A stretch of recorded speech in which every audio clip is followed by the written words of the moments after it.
Tak, toto je pořád o Štěpánovi Kolečkářovi. Ten si tady pokuřuje, vidíte ho, hajzlíka, smrdí v zuby, má žlutý zuby. Ty hajzle. Zhulený jak kráva.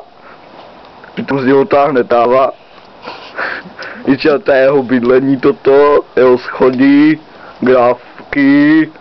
Ano, disko smrdí, přesně tak, tady šulín. A tady jeho přibytek, už tady chybí jenom madrace a deka. A pár deka salámu. Jo. Přesně tak. Štěpán je zprosté, ještě si tady kouří vajglí, hulí, chlastá, honí si péro dokonce. Jo.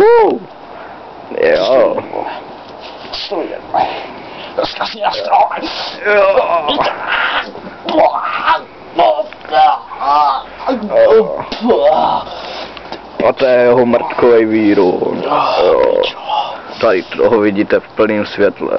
Přesně tak. Chcete vidět můj beatbox? To spíš slyšet, vole. Jo.